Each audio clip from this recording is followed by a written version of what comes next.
Welcome to History with Herodotus, where we embark on a journey through the annals of time, uncovering the secrets and stories that have shaped our world.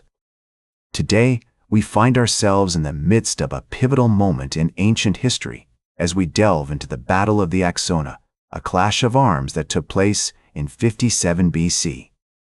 This battle, though often overshadowed by more famous conflicts, holds a significant place in the grand tapestry of Roman history, marking a crucial turning point in the campaigns of Julius Caesar.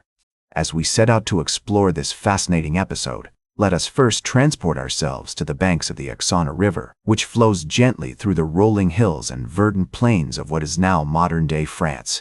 To understand the events leading up to this battle, we must first examine the broader context of Caesar's campaigns in Gaul. In 58 BC, Caesar had been appointed as the governor of Transalpine Gaul, with the goal of expanding Roman influence and securing the region against the threat of Germanic tribes. However, his ambition soon extended beyond mere governance as he set his sights on conquering the entirety of Gaul. The Gallic tribes, aware of the growing Roman presence, began to forge alliances and prepare for resistance. Among these tribes were the Belgae, a powerful and fierce people who inhabited the region north of the Axona River. The Belgae were a force to be reckoned with, known for their skilled warriors and formidable defensive strongholds. As Caesar's legions marched deeper into Gaul, they encountered increasing resistance from the native tribes. In 57 BC, Caesar turned his attention to the Belgae, recognizing that a victory over this powerful tribe would be a significant step towards securing control of the region. The Belgae, anticipating the Roman advance, had assembled a vast army, drawn from their own ranks and those of their allied tribes. The Axona River, with its gentle flow and picturesque surroundings, would soon bear witness to the clash of steel on steel as two mighty forces collided in a struggle that would shape the course of history. As we proceed, let us follow the threads of fate that drew these two forces together, examining the intricate web of alliances, strategies, and motivations that led to the Battle of the Axona. As the Roman legions approached the banks of the Axona River, they were met with a formidable sight: the combined forces of the Belgae, arrayed behind a series of defensive earthworks and fortifications. The Belgae had chosen their ground wisely, selecting a position that would funnel the Roman advance into killing zones, where their warriors could inflict maximum damage. Caesar, ever the skilled tactician, recognized the strength of the Belgian position, but he was undaunted, for he knew that his legions possessed a discipline and cohesion that would allow them to overcome even the most formidable defenses. On a sweltering summer day in July 57 BC, the Roman legions began their advance, forming testudo, or tortoise, formations to protect themselves from the hail of Belgian projectiles.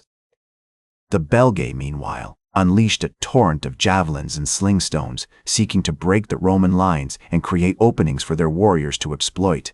But Caesar's men held firm, their shields locked together in a wall of steel, as they slowly and inexorably pushed forward. As the Romans advanced, they began to outflank the Belgian position, threatening to encircle and cut off the tribal warriors from their rear. The Belgae, realizing that their defenses were on the verge of being breached, launched a series of fierce counterattacks, seeking to shatter the Roman lines and restore the balance of the battle. One such attack was led by a chieftain named Gaul, who rallied his warriors with a cry of, "For our homes, for our families, let us show these Romans the fury of the Belgae." As Galba's warriors charged forward, they were met with a wall of Roman steel, and the battle raged on, with both sides suffering heavy losses. Despite being outnumbered, the Romans held their ground thanks to their superior discipline and training. Caesar himself rode into the fray, his presence inspiring his men to fight on, even as the Belgae seemed to be gaining the upper hand. As the day wore on, the Roman lines began to push forward once more, slowly but inexorably driving the Belgae back towards the Axona River.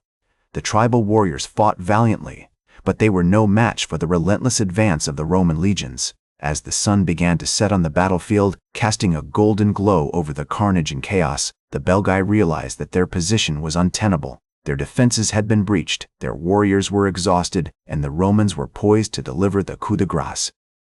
In a desperate bid to escape the Roman trap, the Belgae launched a final, frantic counterattack, seeking to break through the Roman lines and flee into the safety of the nearby forests. But it was too late, for Caesar's men had already secured the high ground, and they were now in a position to dictate the terms of the battle. As the Belgae's final counterattack faltered, Caesar's men surged forward, cutting off the tribal warriors' last hope of escape. The battlefield, once a scene of fierce resistance, now became a tableau of defeat and despair.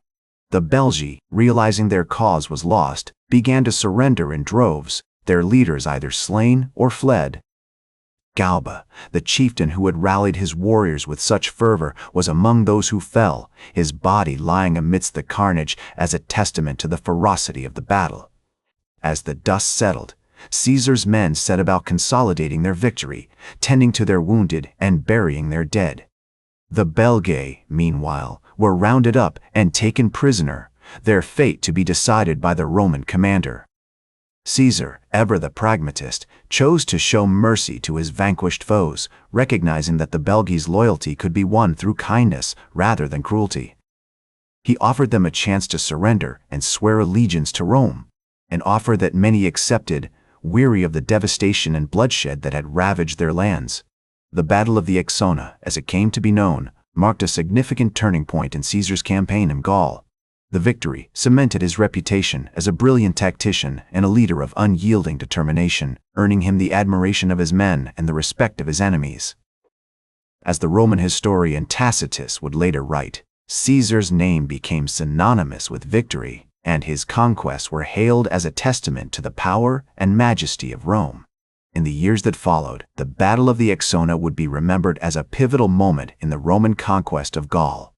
The Belgae, once a formidable foe, were gradually assimilated into the Roman Empire, their culture and traditions merging with those of their conquerors. The battle itself became a legendary tale, told and retold around campfires and in taverns, a testament to the bravery and cunning of Caesar's men. Today, the Battle of the Axona is remembered as a significant event in European history, a clash of cultures that shaped the course of Western civilization. Historians continue to study the battle, analyzing the tactics and strategies employed by Caesar and his enemies, seeking to understand the complexities of ancient warfare.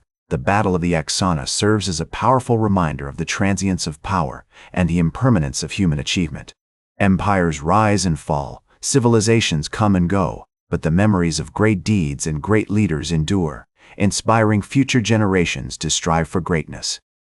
That's all for today's History with Herodotus. Remember to like, share, and subscribe, and until next time, remember that to understand the present, we must first understand the past.